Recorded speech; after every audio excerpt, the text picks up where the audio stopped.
नमस्कार विद्यार्थी मित्रांनो, बघा मेकॅनिक्स ऑफ स्ट्रक्चर म्हणजेच MOS bending and shear stresses in beam. बघा timber beam 200 millimetre wide and 400 millimeter deep.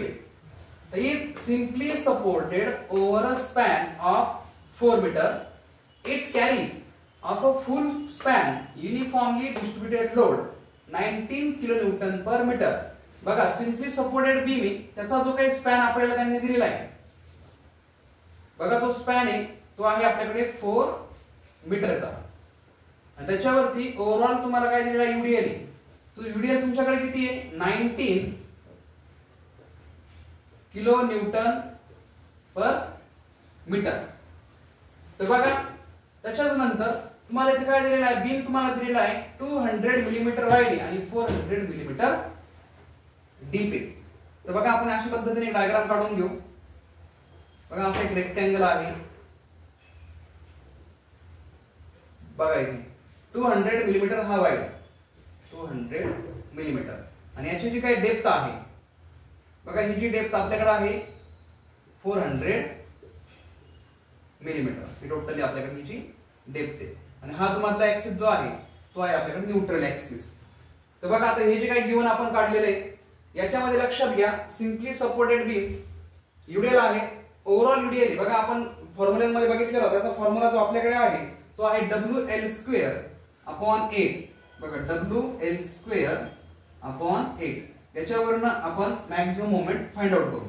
बघा आपल्याला लोड दिलेला आहे 19 इंटू बघा लेंथ जी आहे ती 4 त्याचा स्क्वेअर डिवाइड बाय 8. बघा इथे 19 इंटू 4 स्क्वेअर डिवाइड बाय 8 म्हणजे हा आपल्याकडे आहे 38 किलो न्यूटन मीटर. बघा किलो न्यूटन मीटर आहे, याला आपण न्यूटन मिलीमीटर मध्ये करू म्हणजे 38 इंटू किलो न्यूटनचं मीटर मध्ये आपण किलो न्यूटनचं न्यूटन मध्ये करतो म्हणजे 10⁻³ आणि मीटरचा आपण मिलीमीटर करतो म्हणजे पुन्हा 10⁻³ म्हणजे याचा 10⁻³ आणि याचा 10⁻³ असं आपल्याकडे हा झाला 10⁻6 न्यूटन मिलीमीटर. बघा अशा पद्धतीने आपण एम तर काढून घेतलेला आहे. त्यानंतर इथे लक्षात घ्या आय म्हणजे मोमेंट ऑफ इनर्शिया काढू आपण. बघा याचा फॉर्म्युला आपल्याला माहिती आहे BD³ डिवाइड बाय 12. बघा बी ची value 200 into D 400³ divide by 12. बघा इथं 200 इंटू 400³ डिवाइड बाय 12 म्हणजे आहे 1.067 इंटू 10⁻9 मिलीमीटर रेज टू 4. बघा हा आता आपल्याकडे इथे निघालेला आहे. त्यानंतर बघा मॅक्सिमम बेंडिंग स्ट्रेस फाइंड आपल्याला करायचा. Maximum bending stress induce the section draw the bending distribution diagram आपल्याला इथे फाइंड आउट करायची. तर त्यासाठी बघा आपण इथे एम फाइंड आउट केलेला आहे, आय सुद्धा आपण फाइंड आउट केलेला आहे. त्यानंतर बघा आपल्याला लागणार आहे वाय. बघा म्हणजे आपले डिस्टन्स काढायचा आहे. बघा हा जो तुम्हाला सेंट्रल ऍक्सिस मध्ये दिसतोय न्यूट्रल ऍक्सिस, याचा डिस्टन्स आपण काढून घेऊ म्हणजे किती होईल हा 400 डिवाइड बाय 2 म्हणजे वाय आपल्याकडे आलेला आहे तो 200 मिलीमीटर. बघा याचं सुद्धा आता आपल्याकडे काम जाईल आहे. बेंडिंग स्ट्रेस आपल्याला काढायचा. लक्षात घ्या फ्लेक्चर फॉर्म्युल्यानुसार M/Y is equal to sigma upon Y. तर बघा आता व्हॅल्यू पुट अप करा. M ची व्हॅल्यू आहे आपल्याकडे 38 इंटू 10⁻6 डिवाइड बाय I ची value 1.067 into 10⁻9 is equal to bending stress आपल्याला फाइंड आउट करायचा आहे आणि Y आपल्याकडे आहे इथं 200. तर बघा आपण इथं सिग्मा फाइंड आउट करू.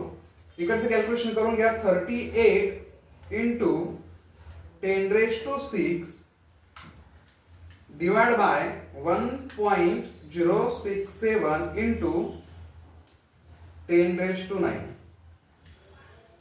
बघा याचा आपण डिवायडेशन केलं. हा डिवाइड जो आहे तो या साइडला इथं मल्टिपलला पाठवा, त्याला इंटू 200. बघा म्हणजे सिग्मा जो आपल्याकडे आहे तो आहे 7.123.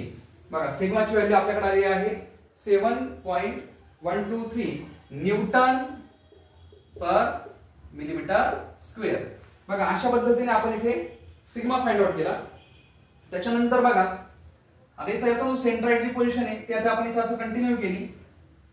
बघा जो स्ट्रेस जो आपल्याला दिसतोय तो निगेटिव्ह या साईडला घेऊया, या साईडला समजा आपण इथे पॉझिटिव्ह करू आणि यातनं जो काय आपला जो बेंडिंग स्ट्रेस जो निघालेला आहे ते आपण इथे डायग्राम अशी एक ड्रॉ केली. आणि लक्षात अशा पद्धतीने आपण बेंडिंग स्ट्रेसची जी डायग्राम आहे ते आपण इथे फाइंड आउट करू शकतो. आलं लक्षात? म्हणजे हा सिग्मा हेच फक्त आपण इथं फाइंड आउट करायचं होतं.